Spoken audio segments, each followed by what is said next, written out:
శ్రీ సాయినాథాయ నమః. అనంతార్యతనూజాతం సాయినాథ సమప్రభం భరద్వాజమహం వందే సర్వశిష్య ఫలప్రదం. సద్గురు భరద్వాజ్ గురు మహారాజ్ కీ జై. యాక్చువల్లీ ఇందాక నేను వచ్చినప్పుడు మన కాశీరామ్ గారిని అడిగా, మీకు అసలు ఆ మాస్టర్ గారి పాదుకలు ఇక్కడ పెట్టాలనే ఆలోచన ఎందుకు వచ్చింది? ఇందాక మన దివ్య గారు చెప్పినట్టు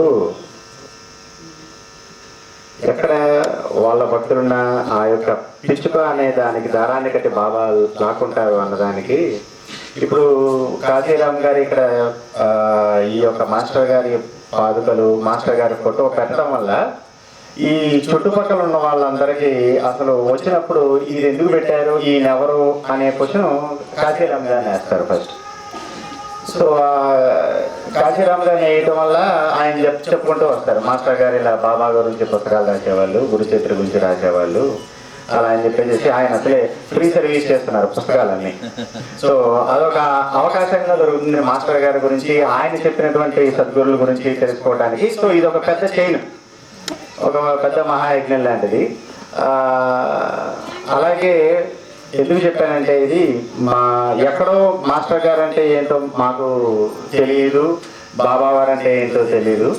అటువంటి మాకు మాస్టర్ గారు ఎలా పరిచయం అయ్యారు అనే ఒక దాన్ని చెప్పి, సేమ్ అలాగే ఈ జగేశ్వర భీష్మానే గారికి కూడా బాబా అంటే ఎవరో తెలియదు, ఆయన ఎక్కడ ఉంటారో ఏంటి అనే విషయాలు కూడా తెలియదు. ఆయన్ని బాబా వారు ఎలా లాక్కున్నారు అనేది ఇందులో మనకు తెలుస్తుంది అనమాట. సో యాక్చువల్లీ ఇది ఆల్రెడీ 2-3 చోట్ల చెప్పాను. మా నాన్నగారికి బాగా అప్పులు అన్నీ ఉండేవి, వడ్డీలు ఎక్కువ తీసుకొని డబ్బులు ఇవ్వలేక బాగా ఇబ్బందులు పడుతూ ఉండేవాళ్ళు.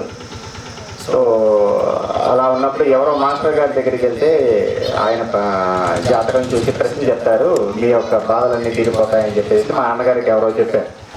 చెప్తే మా నాన్నగారు ఎంతో ఆతృతలో స్వీటు హాటు అన్ని విజయవాడ నుంచి కొనుక్కొని ఉదయం పూట పినాకిని ట్రైన్కి ఒంగోలులో దిగారు 8:20 దిగేసి. ఎందుకంటే అంత అప్పుల బాధలు అనమాట. అంటే ఆ ఏటీఎం కార్డు కూడా ఆయన దగ్గర ఉండేది కాదు, వాళ్ళు తీసేసుకుని ఆ ఇంట్రెస్ట్ మిగిలితే ఆ ఏటీఎం కార్డు మా నాన్నగారికి ఇచ్చేవాళ్ళు అనమాట.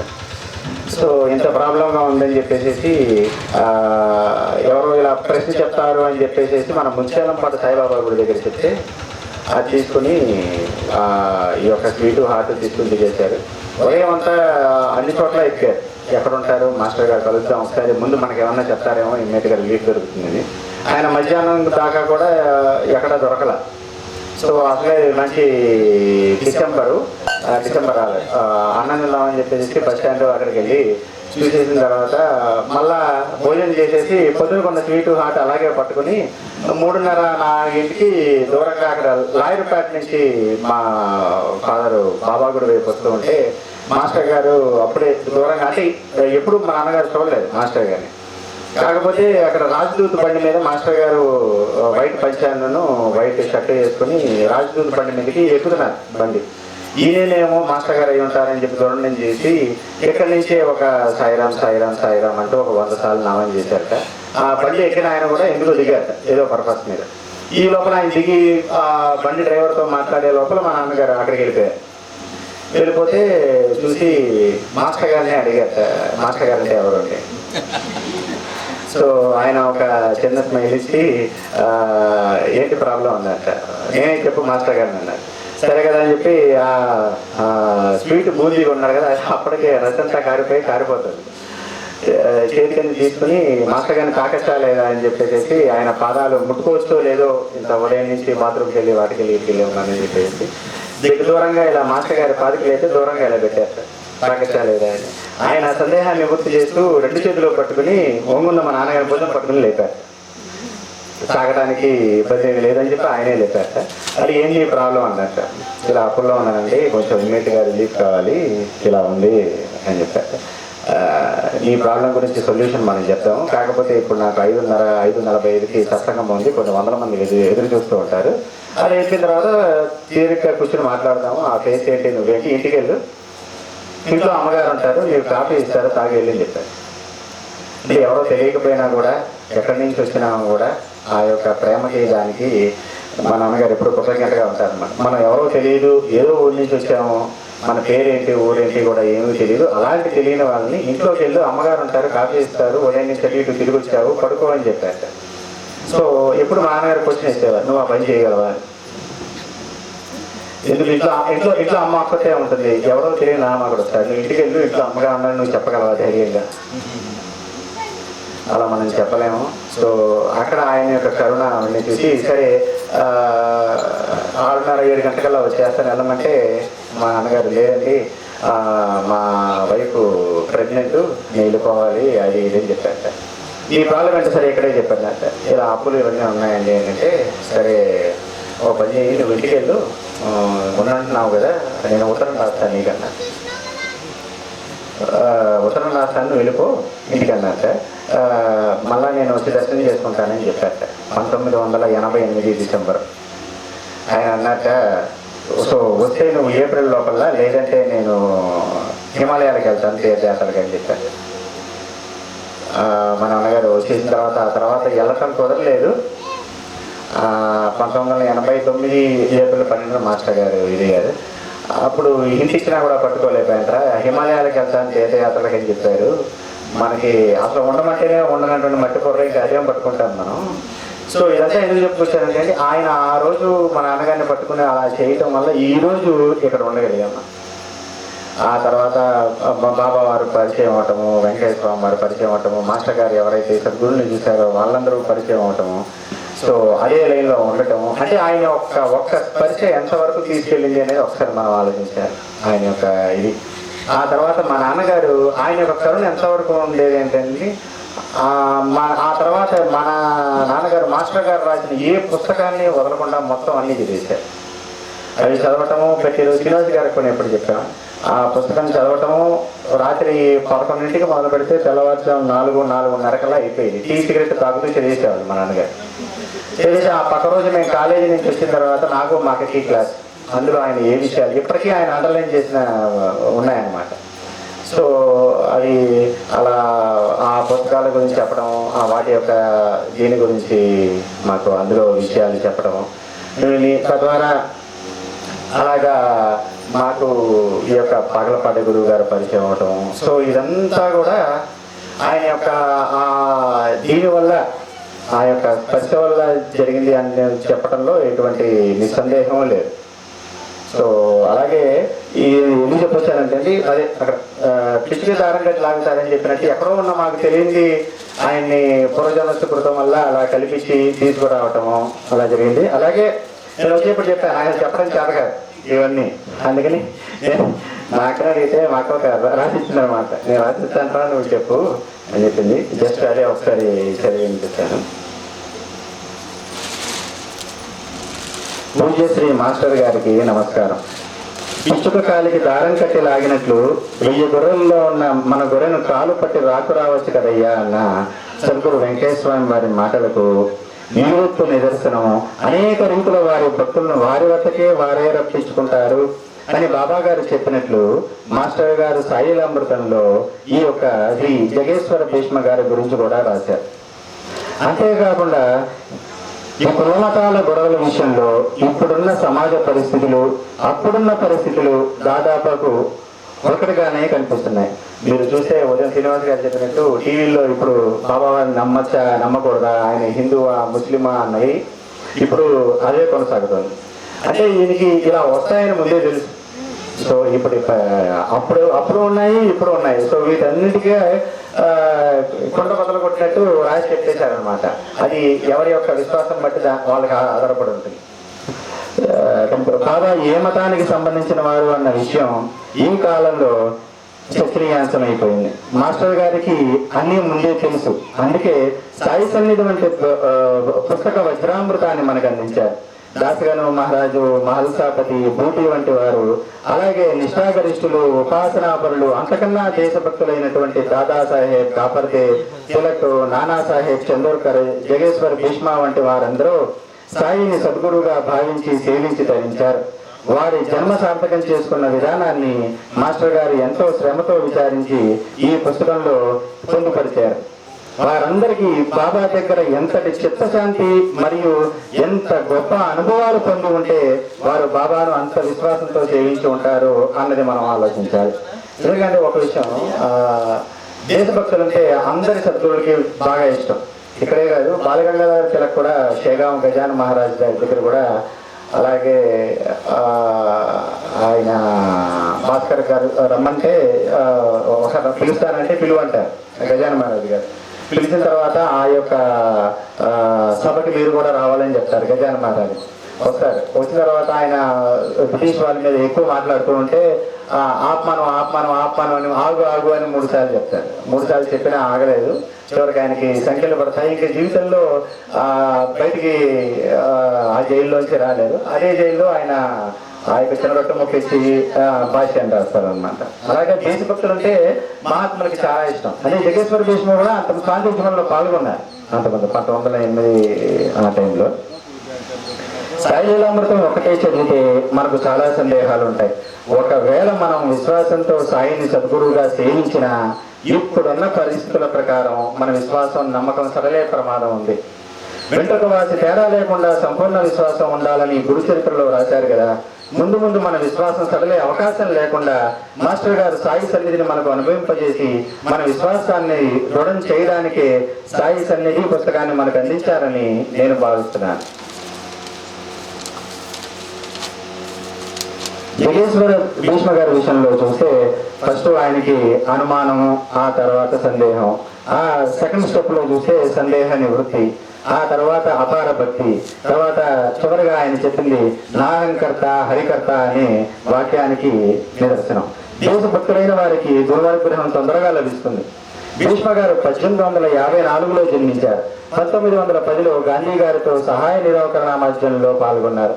అతని భార్య మరణించిన బాధలో ఉన్న ఆయనకు ఒక స్వప్నం వచ్చింది. కలలో ఒక నల్లని సద్బ్రాహ్మణుడు జై సచిదానంద అన్న మంత్రం చూపించి అదే నేర్చుకోమని చెప్పారు. కొంతకాలం తర్వాత కాపర్తేతో కలిసి షిరిడీలో బాబాని దర్శించారు. అతన్ని చూస్తూనే బాబా చిన్నగా నవ్వుతూ జై సచిదానంద అన్నారు. ఆ మాట వింటూనే ఆశ్చర్యంతో తనకు స్వప్న దర్శనం ఇచ్చింది బాబా ఏమో అనుకున్నాడు.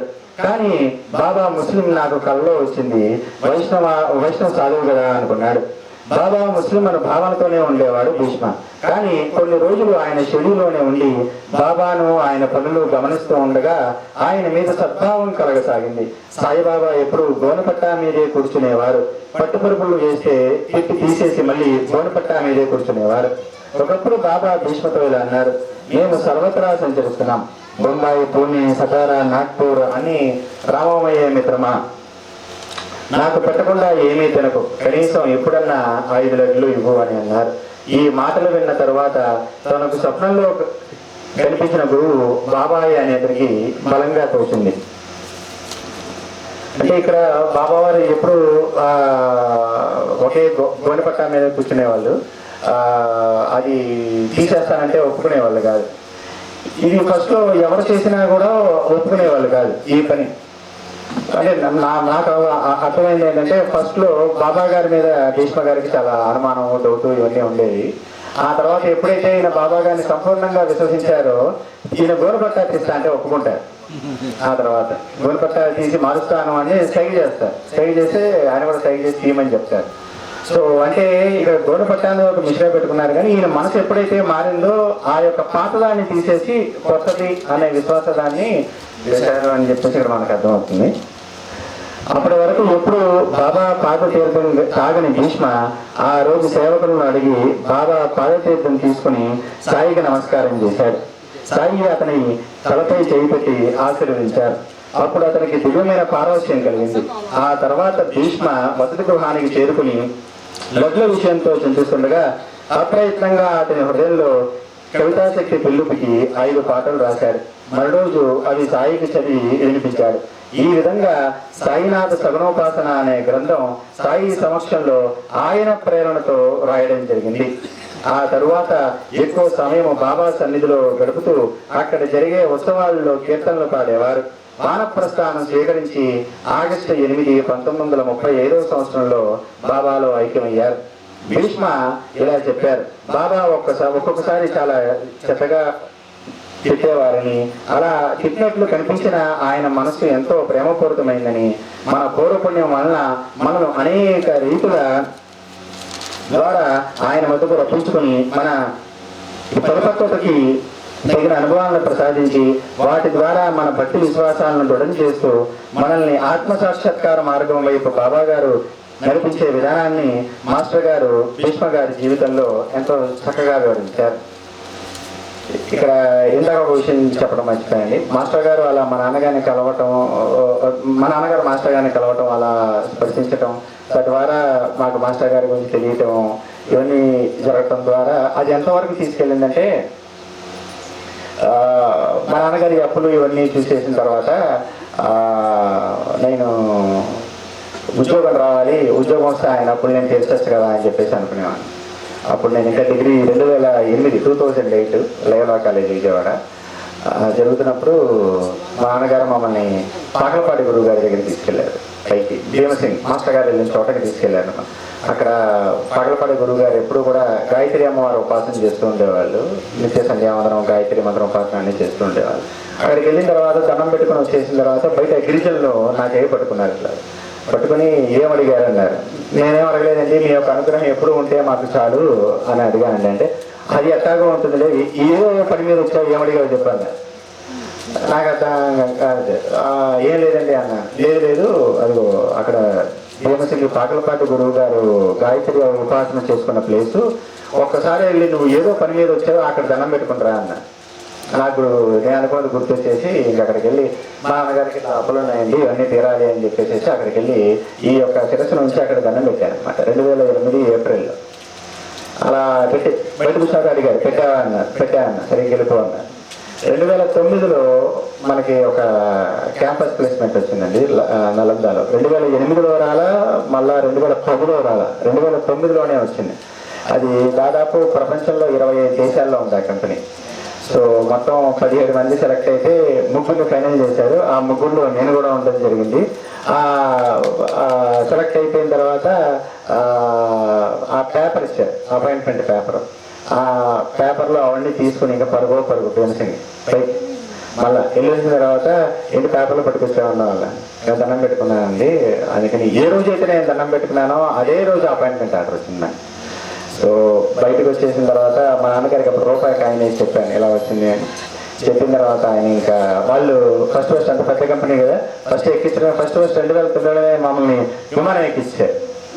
మా నాన్నగారు కానీ అప్పుల్లో ఉండి ఈ యొక్క జాబు ఇవన్నీ చూసి ప్రతి ఒక్కరికి ఫోన్ చేసి మామిడి విమానం ఎక్కుతున్నానండి అలా చెప్పి ఆ తర్వాత ఆ కంపెనీ ద్వారానే మా నాన్నగారి అప్పులన్నీ తీర్చడం. మా నాన్నగారు చనిపోయిన తర్వాత కూడా 2014లో ఎవరో ఇంకా ₹1,00,000 తీసుకుంటున్నారంటే 3 లక్షలు తీసుకున్నారని చెప్పి అద్దెకి కోర్టులో ఇచ్చారు మళ్ళా. సో మళ్ళా నేను మా అమ్మగారు అద్దెకి కోర్టు వెళ్ళి ఆ ఉద్యోగం ద్వారానే ఆ డబ్బులతోనే ఆ కోర్టు కేసు కూడా ఇది చేయటం. తర్వాత అదే కంపెనీలో నుంచి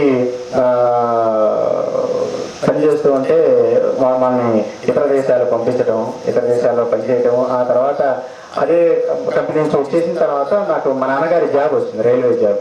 ఆ రైల్వే జాబ్ ఏలూరు పోస్టింగ్ ఇచ్చారనమాట.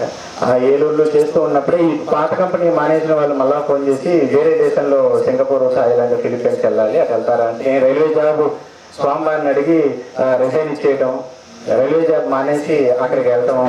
2020లో అక్కడ పనిచేస్తూ ఉంటే మా అమ్మగారికి వెంకటేశ్వర స్వామి వారి కల్లో కనబడి, అమ్మ అబ్బాయిని ఇంక వచ్చేయనమ్మా అని చెప్పి మా ఇంటి ముందు తలుపు తీసి తంబురా పెట్టి చెప్తూ వచ్చేయమన్నారు. అప్పుడు ఇంకా మనకు కరోనా రాలా.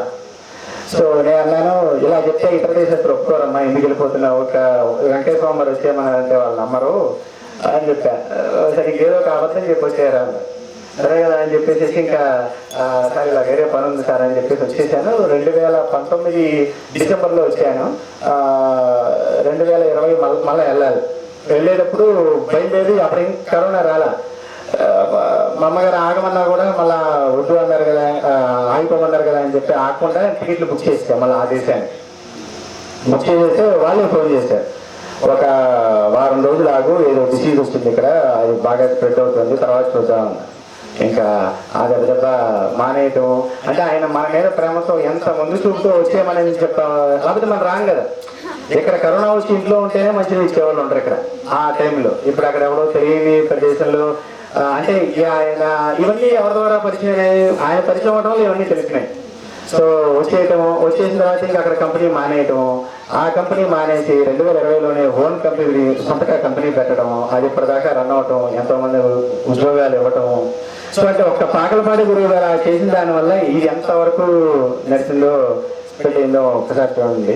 అందుకని మనం ఓన్లీ నిమిత్తం మాత్రం మనం చేయగలిగింది ఏమీ లేదు. ఓన్లీ ఆయనకి ఏ సిచ్యువేషన్ వచ్చినా కూడా ఆయన ఇచ్చారు అనే సిచ్యువేషన్తో ముందుకెళ్ళిపోవడమే.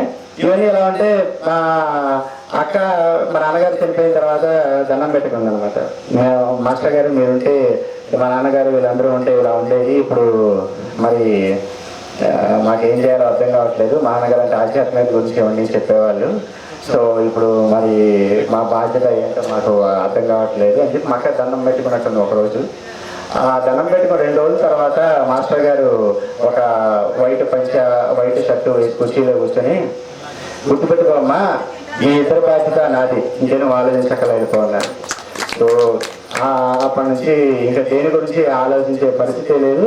అది నేను మ్యారేజ్ చేసుకునేటప్పుడు కూడా మా వైఫ్కి ఒకటే మాట చెప్పాను. అంటే 2017 వరకు మొత్తం ఫుల్ అప్పులే కదండి, ఏమీ లేవు. నేను మ్యారేజ్ ఒప్పుకున్న తర్వాత ఫారెన్ ఆఫర్ వచ్చిందని నేను రైల్వే జాబ్ వదిలేసాను. సో పెళ్లి కుదిరిన తర్వాత నేను రైల్వే జాబ్ వదిలేసామంటే వాళ్ళు ఆలోచిస్తారు, ఆ అమ్మాయిని ఇచ్చే వాళ్ళు కూడా ఇదేంట్రా బాబు రైల్వే జాబ్ అని చెప్పి చేసుకుని మోసం చేసి కుదిరిన తర్వాత వదిలేసి ప్రైవేట్ జాబ్కి వెళ్ళిపోతున్నాడు అని ఏమన్నా మాట ఓపెన్గా చెప్పేసా, ఇది పరిస్థితి. సో అక్కడికి ఆ ఫారెన్ వెళ్ళాలి, అందుకు ఇష్టమైతేనే చేసుకుంటామని చెప్పి.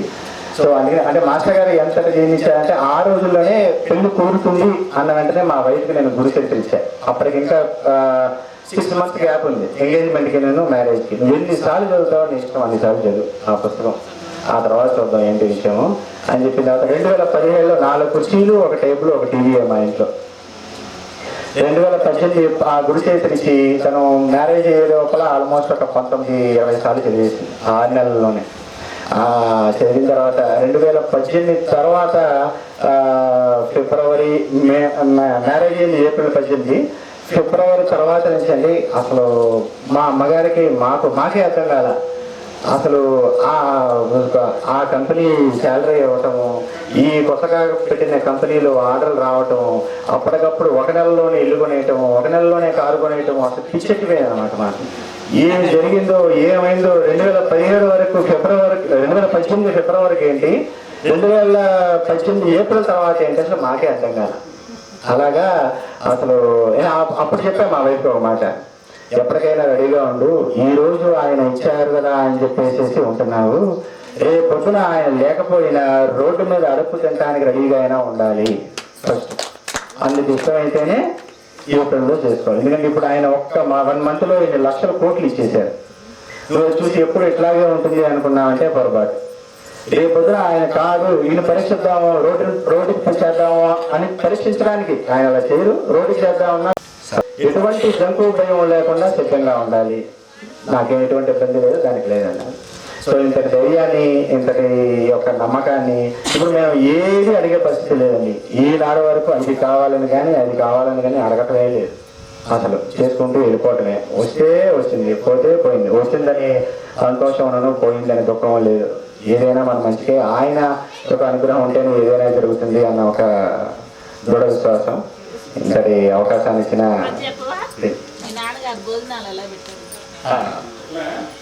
అదే అండి మా అక్క మ్యారేజ్ కూడా అంటే ఆయనకి ఎంత విశ్వాసం ఉండేదంటే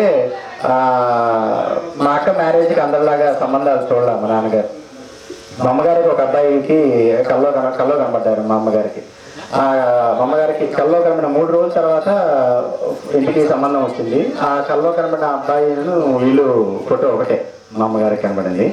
మా నాన్నగారు డైరెక్ట్గా గొలగమూడి వెళ్ళిపోయి గొలగమూడి మీద సమాధి మందిరం మీద చీటీ ఇచ్చారు, ఈ అబ్బాయిని చేసుకోవాలా వద్దా. చేసుకుంటాను అంటే చేసుకోమని వస్తే ఇంక వెనక ముందు చూడలేదు, వాళ్ళకి కాకుండా అబ్బాయి ఏం చదువుకున్నాడు ఇవన్నీ నాకు అనవసరం, చేసుకోమని వస్తే చేసుకుంటా, లేదు అంటే లేదు. చేసుకోమని వచ్చింది, మా నాన్నగారు చేసేసారు పెళ్ళి. మా బావగారికి ఇప్పుడు అంటే మాకంటే తక్కువే చదువుకున్నారు, కానీ మా అక్కతో పాటు ఈక్వల్గా ఉంటూ ఆధ్యాత్మికత ఆయన కూడా నేర్చుకుని ఇప్పుడు ఆయన కూడా గురి చేతి చదువుతూ అంటే అప్పుడు ఎందుకు చేసుకోమన్నారు ఇప్పుడు అర్థమైంది. సో ఆ పెళ్లి జరిగినప్పుడు భోజనాలు అన్నీ పెట్టేవాళ్ళు, ఇలాగా పెట్టేవాళ్ళు. ఆ భోజనాలకు వచ్చినప్పుడు మా నాన్నగారు ఏం చేశారంటే భోజనానికి వెంకటేశ్వర స్వామి వారు కూడా వచ్చారు. ఆ యొక్క నిదర్శనం కూడా జరిగింది. మా అమ్మగారి దగ్గరుండి చూశారు. ఆయన చేతిలో కర్ర ఇంతవరకు లాగు చేసుకుని నెల్లూరు భాషలో మాకు అర్థమయ్యేట్లు కొంచెం అన్నం పెట్టలా అమ్మా అని చెప్పి అన్నవాడికి ఆ అన్నం పెద్ద ఇస్తర నిండా వేసుకుని ఆ ఇస్తర చుట్టూ రౌండ్ చేసి అటు ఇటు మొత్తం అంతా చెల్లేసేసి జస్ట్ కొంచెం తీసుకుని ఇంకా వెళ్ళొస్తానని చెప్పేసి వెళ్ళిపోయి బయట నేను మా వాళ్ళు అందరూ అటు ఇటు ఎక్కడా మాకు కనవల్ల వెళ్ళిపోయారు. ఆ భోజనాలు పెట్టేటప్పుడు మా నాన్నగారు ఫస్ట్ ఇచ్చేసారంట. వచ్చిన బంధువులకు కానీ వాళ్ళకి కానీ ఎవరికి పెట్టడానికి లేదు భోజనం. ఫస్ట్ లైన్ కానీ సెకండ్ లైన్ కానీ అడుగు తినే వాళ్ళు కూర్చోవాలి ఫస్ట్ ఆ యొక్క భోజనాల్లో. నీకు మా మాట ఉండి ఇదిగా ఉండి వెళ్ళిపోతావా, వెళ్ళిపో, నో ప్రాబ్లం. నువ్వు నా తమ్ముడు అయినా సరే మా పెద్దమ్మ అయినా సరే ఎవరైనా సరే ముందు బయట ఎవరైతే ఉన్నారో అడుగు తినే వాళ్ళందరూ ఒక 2 బ్యాచ్లు అయిపోవాలి. అప్పటిదాకా వీళ్ళందరూ వెయిట్ చేయాల్సింది. వాళ్ళందరికీ ముందే చెప్తారు. బయట ఎవరన్నా ఫంక్షన్ జరుగుతుంటే వచ్చేస్తారు కదా ఎవరో ఒకళ్ళు, వాళ్ళందరూ అయిపోయిన తర్వాత వీళ్ళు వినాలి. సో ఈ లోపల కోపం వచ్చినా ఏమొచ్చినా ఏమన్నా ఇంకా పట్టించుకునేది లేదు. ఫస్ట్ అరే మనం రోజు తింటూ ఉంటాం రా, వాళ్ళకి ఎప్పుడూ దొరుకుతుంది. అలాగే ఆటో వాళ్ళతో బేరం ఆడే పనే లేదు, రిక్షా వాళ్ళతో బేరం ఆడే పనే లేదు, అట్టిపండు వాళ్ళతో బేరం ఆడే పనే లేదు. ఎప్పుడో ఒకప్పుడు రిక్షావాడ నన్ను ఎక్కించుకుని అంత గట్టిగా దొరుకుతున్నాడు. తొక్కుతుంటే కండ చూడు ఎట్టా కదులుతుంది కింద కాళ్ళ దగ్గర. ఈ దగ్గర 10 రూపాయలకు బేరం ఆడతావు. ఇది మీకు మాస్టర్ గారిని అయితే ఓ 10 రూపాయలు ఎక్కువ ఇచ్చి అట్టిపండు కొనేవాడి దగ్గర ఒక ముసలావిడ కనుక ఏదైనా పైన తట్టపెట్టి అమ్ముకుంటే 10 రూపాయలు చెప్తే 100 రూపాయలు ఇవ్వాలి. మా నాన్నగారు గుంటూరు వెళ్ళాలి అంటే మనకి విజయవాడ నుంచి గుంటూరు అప్పుడు టికెట్ 20 రూపాయలు 30 రూపాయలు. ఆయన 500 ఉంటేగానే కాదు, ఎందుకంటే మధ్యలో ఎవరు వస్తే ఆయనకి చెప్తూ ఉండాలి. సో ఇవన్నీ అంటే ఆయన అప్పట్లో మాకు అన్ని ఎలా చెప్పారంటే ఇంకా ఈ ప్రపంచంలో ఎవరొచ్చి మమ్మల్ని కలిపినా కూడా అది పోదు లోపలికి, అది బయటికి పోదు. ఎంతటి వాడు వచ్చి మమ్మల్ని చెడగొడదామని చూసినా అది చెడిపోదు. అంతలా లోపలికి మాకు ఎక్కించారనమాట. అన్ని మాస్టర్ గారి పుస్తకాలే. అప్పట్లోనే ఏది నిజం మతం ఎందుకు మాస్టర్ గారి ప్రవచనాలు మొత్తం అన్ని చదవటం, అందులో మొత్తం చెప్పేవాళ్ళు కాదు. మాకు ఆ యొక్క ఏజ్ని బట్టి ఆ యొక్క స్టేజ్ని బట్టి మాకు ఏది అర్థమవుతుందో అది మాత్రమే చెప్పేవాళ్ళు. అది ఇంకా అలా ఉండిపోయేది చిన్నప్పుడు. సో అలాగా జరిగింది మొత్తం. అప్పుడు మా గారు కాలం చేసిన తర్వాత కూడా మేము లాస్ట్ అప్పుడు తీసాను అర్జెంటులో, అయినా ఇచ్చేసేవాళ్ళు. అప్పుడు దాని గురించి ఆ యొక్క యాక్చువల్లీ ఎక్కువ స్పోర్ట్స్ చేయటం వల్లే విడిగారు. మా నాన్నగారు వెళ్ళలేదు. కొంత చీరాల స్వామి వారి కల్లో కనబడి ఇంకా ఆపే మనం మా సిగరెట్ తాగటం అన్నారు. మా అమ్మగారికి చెప్తే నాకే కల్లో కనబడి చెప్పచ్చు కానీ నీకే ఎందుకు చెప్పాలన్న. అందుకని చెప్పేసి ఆగల. ఆ తర్వాత అక్కలకోట స్వామి వారికి మా అక్క మా అమ్మగారు దండం పెట్టుకున్నారు. ఇన్ని అప్పులు చేసేసారు. ఇప్పుడు ఈయన ఉన్నాయనుకోండి 2 రూపాయలు కొట్టి ఇస్తే ఈయన పక్కన ఈయన చూసేవాళ్ళు. ఈయన 2 రూపాయలకి ఇస్తున్నారు కదా మనం 6 రూపాయలకి ఇద్దామని చెప్పి ఈయన 6 రూపాయలకి ఇచ్చేవాళ్ళు. ఈయన 6 రూపాయలకి భార్గవ్ గారు చూసేవాళ్ళు. చూసి అప్పుడు మనకి 8 రూపాయలు వస్తాయని చెప్పి ఎందుకంటే రైల్వే జాబ్ కదా, షూరిటీలు సంతకం పెట్టేది అన్ని అయిపోయి అలా 10 రూపాయల దాకా మేము తెలిసినంత వరకు 10 రూపాయల వడ్డీ దాకా వెళ్ళింది. అలాగా 10 రూపాయల వడ్డీలకి ఇవన్నీ తీసుకుంటే మా అమ్మగారు వీళ్ళందరూ మా అక్కగా వాళ్ళు అక్కలకోట స్వామి వారికి దండం పెట్టుకున్నారు. దండం పెట్టుకుంటే కల్లో కనబడి ఇంకొకసారి ఈయన అప్పులు చేస్తామని చెప్పావా అంటే చెప్పుతో కొడతా అన్నారు. అలాగా ఇంకా మాకు అర్థమైపోయింది ఈ తీరమని అర్థమైపోయింది. అక్కడ కొడుతున్నాను. మా అమ్మగారు చూసి ఇంతమంది ఈ వడ్డీ వెళ్ళిపోతారు. అసలు తెలియదు లేదు, అందులో ఏనాడు అసలు తెలియదు లేదు. వడ్డీ వెళ్ళిపోయి ఇంత బాధ చూసి ఒకసారి ఆయనకే దండం పెడదాం. అప్పుడు అప్పుడు కూడా పరాయణ కూడా చేశారన్నమాట. చెప్తే ఆయన రాత్రి పూట కల్లో కాబట్టి మాకే చెప్పారు ఇంకొకసారి కనుక నువ్వు అప్పులు చేస్తామని చెప్పావంటే చెప్పుతో కొడతాను. సో ఇంకా అర్థమైపోయింది ఇక తీరవు అని చెప్పేసి చివరికి అలాగే ఆయన చనిపోయిన తర్వాత కూడా అప్పులు అట్లాగే ఉన్నాయి. బట్ ఆయన ద్వారా మాకు వాళ్ళంతా మాస్టర్ గారి గురించి వాటి గురించి చిన్నప్పుడు మమ్మల్ని షిరిడీ తీసుకెళ్లేవాళ్ళు. షిరిడీ తీసుకెళ్తే బాత్రూమ్ పక్కన తుప్పటేసి పడుకోబడ్డాయి. నో రిజర్వేషన్లు అటువంటి ఏం లేవు. రిజర్వేషన్లు ఉన్నా లేకపోయినా షిరిడీ వెళ్ళాల్సిందే. వచ్చేటప్పుడు ద్వారకామాయిలో ఒక దండం పెట్టేవాళ్ళు. ఒక్క సీటు కూడా లేదు. నా దగ్గర రైల్వే కదా, రైల్వే పాస్ ఉంది, ఎలాగోలాగో సీట్ ఇవ్వాలని టీడీ ఎక్కేవాడు. టీడీ ఎక్కిన వెంటనే తీసుకెళ్ళి సార్ నేను షిరిడీలో వచ్చాను ప్రసాద్ తీసుకుని ముందు ఆయనకి ఇచ్చేవాళ్ళు. ప్రసాద్ ముందు ఆయనకి ఇచ్చా మాకు ఊహ ఉంది అప్పుడు.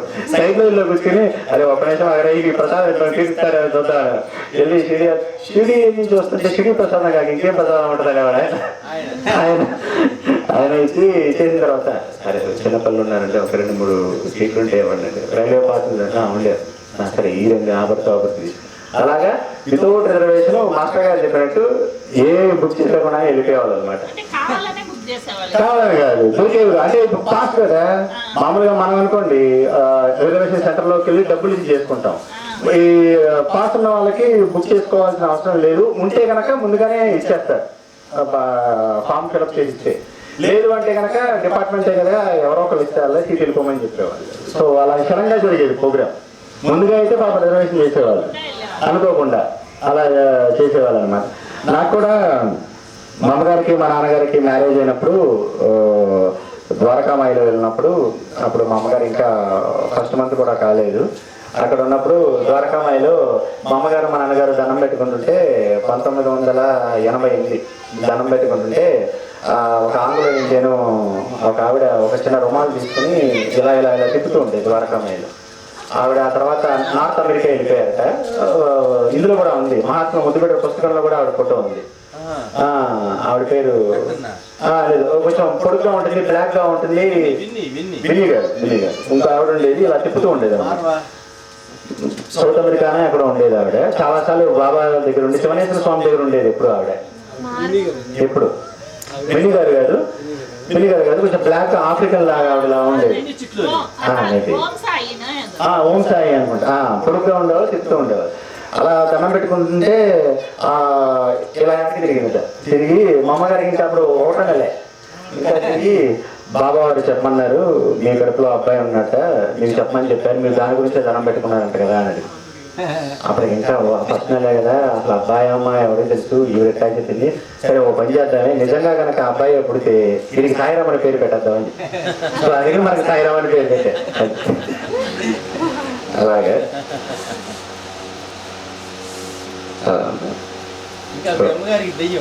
మనకి ఎప్పుడు ఎక్కడ ఎవరు పరిచయం అవ్వాలి అన్న దాని గురించి మా అమ్మగారికి మా నాన్నగారికి మ్యారేజ్ అయిన 8 ఏళ్ళ వరకు పిల్లలు లేదు. 8 years లేకపోతే ఇప్పుడు మనకి 46 or 47 ఉండేది పిల్లలు లేరనమాట. సో లేనప్పుడు మా ఫాదరు ఈ బాబా అనే వీళ్ళందరూ నమ్మేవాళ్ళు. ఆయన ముస్లిం కదా ఆయన నమ్మేది ఏంటి ఇట్లా ఉండేది. అప్పుడు విజయవాడ ముత్యాలంపాడు సాయిబాబా వారి గుడి అప్పుడు గుడి లేదు చిన్న పాక ఉండేది. ఆ పాకలో బాబా వారి ఫోటో పెట్టారు. అప్పుడు ఆ వార్షికోత్సవం సందర్భంగాను ప్రతి ఒక్కరికి ఒక్కొక్క ఫోటో పంచుకుంటూ వచ్చారు. ఆ ఫోటో తీసుకుని మా నాన్నగారు కూడా ఇస్తారంటే తీసుకుని ఆయన ముస్లిమా సరేలే అని చెప్పి అక్కడ అటక మీద పెట్టారు పైన మా ఇంటి. ఆ అటక మీద పెట్టేసిన తర్వాత ఇలా ఇల్లు మారాల్సి వచ్చింది. ఒక ఇంటికి చూసి ఈ ఇల్లు బాగాలేదండి వేరే ఇంటికి వెళ్దామంటే మా అమ్మగారు పక్కన వేరే ఇల్లు అద్దెకి తీసుకున్నారు. ఆ అద్దెకి తీసుకునేటప్పుడు ఎవరో కూడా మా అమ్మగారికి మా నాన్నగారికి చెప్పాల ఆ ఇంటి సంగతి గురించి కానీ అక్కడ ఎందుకు ఎక్కువ అద్దెకి రావట్లేదన్న విషయం. సో ఆ ఇంట్లోకి వెళ్దాం అప్పటికి మక్క కొట్టేసింది ఆల్రెడీ చిన్నపిల్ల 3 ఏళ్ళు 4 ఏళ్ళు ఉంటాయి. వచ్చేసిన తర్వాత మా నాన్నగారు రైల్వే ఆఫీస్కి వెళ్ళిపోయేవాళ్ళు. మా అమ్మగారు మా అక్కే ఉండేవాళ్ళు ఇంట్లో. ఆ ఇంట్లో ఉన్నప్పుడు మా అక్క రాత్రిపూట ఎక్కడ ఉంటే 1 గంట తర్వాత మా అక్క అక్కడ ఉండేది. ఆ తర్వాత మా నాన్నగారు వెళ్ళిపోయేటప్పుడు ఆఫీస్ నైట్ డ్యూటీ ఆఫీస్కి వెళ్ళిపోయేటప్పుడు తలుపులన్నీ వేసేస్తే ఆ కిటికీ తలుపులు ఈ కిటికీ ఓపెన్ అయిపోయింది. తర్వాత మా అక్కని పట్టుకుని మా అక్కకి చిన్న చిన్న పిలకలు వేస్తే అవన్నీ విపరీత చేస్తూ ఉండే. సో మా అమ్మగారికి కొంతవరకు భ్రమ ఇదా అనుకున్నారు.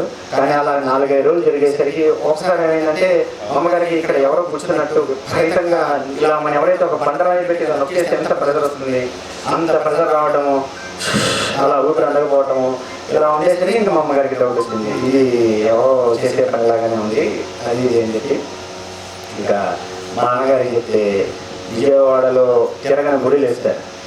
ఎల్లని గుడి లేదు. ఆలు ప్రశ్న చెప్తారంటే అక్కడికి ఈలు ప్రశ్న చెప్తారంటే అక్కడికి మాతవరం ఆంజనేయ స్వామి వారి గుడికి ఆకుపోచేయి ఎన్ని చేసినా కూడా ఆయన పరిచయం అవ్వాలి అనుకున్నప్పుడు అన్ని ఆపేస్తారు ఆయన. అలా ఎన్ని మనకి చేసినా కూడా ఆయన పరిచయం అవ్వాలి అనే సందర్భం వచ్చింది కాబట్టి ఇవేమి ఇంకా జరగడానికి కాదు, ఎందుకంటే అవన్నీ కూడా ఆయనే కాబట్టి. అదే సో మాతో ఆంజనేయ వారి గుడికి వెళ్తాము, ఆకు పూజ చేయించడం, అవి చేయించడం, ఇవి చేయించడం, ఎవరో ప్రశ్న చెప్తారంట అని చెప్పడం, అక్కడికి వెళ్తాం. ఇన్ని చేసినా కూడా అది తగ్గే పరిస్థితి కనబల్ల.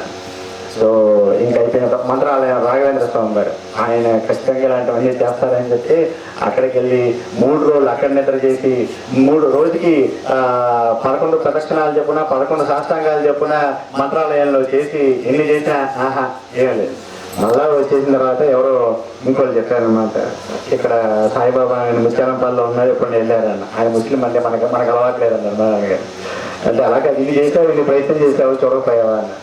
సరే కదా అని చెప్పేసి మా నాన్నగారు ఇంకా దండం పెట్టుకుని ఇదే నా లాస్ట్ ప్రయత్నం, ఈ ప్రయత్నంతో మనకు అవ్వకపోతే ఇంకా ఏం చేయాలో నాకే తెలియదు, ఇదేమో పరిస్థితి ఇలా ఉందని చెప్పి ఆ అటక మీద పెట్టిన అప్పుడు ఇచ్చిన ఆ ఫోటోని బయటికి తీసి బూజులన్నీ పట్టిపోయిన దాన్ని బూజులు పెడితేసి నీట్గా నీళ్ళతో దాన్ని కడిగి గంధం బొట్టు అన్నీ పెట్టి దేవుడి మందిరంలో పెట్టి బాబావారి ఫోటోని దానికి అగరబత్తి వెలిగించి ఇది పరిస్థితి అని దండం పెట్టుకున్నాను. దండం పెట్టుకున్న తర్వాత రాత్రి బాబావారి కల్లో కనబడి మా అమ్మగారికి దుల్లోంచి వీపు తీశారు. దుల్లోంచి వీపు తీసి ఆ వీపుని ఇలా అని ఆ దుల్లోంచి మా అమ్మగారికి ఇక్కడ పెట్టారు వీపు. లేచిన తర్వాత ఆ వీపు అలాగే ఉంది మా అమ్మగారికి. అది ఒక్కటే ఫస్ట్ అండ్ లాస్ట్. ఈ రోజు వరకు అటువంటి సిచ్యువేషన్ లేదు, ఏమీ లేదు. అది ఆయన మా యొక్క జీవితంలో పరిచయం అవడం బాబావారు, అదే ఫస్ట్. ఆ తర్వాత ఇంకా అలాంటివి ఏం లేదు. ఆ తర్వాత పక్కనటి వాళ్ళని అడిగితే కొంచెం క్షమించండి, ఏం లేదు, ఎప్పటికీ అసలు అతికి పోవట్లేదు, ఆ ఇంట్లో ఉన్న ఆడవిడ ఊరేసుకుని చనిపోయిందండి, నేను నీకు చెప్పలేదు, ఎందుకంటే ఎన్నిసార్లు చెప్తున్నా కూడా ఎవరు అతికి రావట్లేదు, అతిపోతుందని చెప్పి నీకు చెప్పలేదు అన్న. సో ఆవిడ చెప్పకపోవడం మనకు మంచిదేంది, అది బాగా పరిచయం. అది ఒకే ఒక్క వైపుది. ఆ యొక్క పట్టమే ఈ రోజు కూడా మా పూజా మందిరంలో ఉంది. మా నాన్నగారు ఏదైతే పూజలు దులిపి తీశారో అదే పటం ఇంకా దానికే పూజలు అన్నీ జరుగుతూ ఉంటాయి. సో అది ఫస్ట్ పరిచయం అనమాట బాబా. అదే చెప్పాను. సచ్చిదానంద సద్గురు సాయినాథ్ మహారాజ్ की जय, सदगुरु भरद्वाज गुरु महाराज की जय.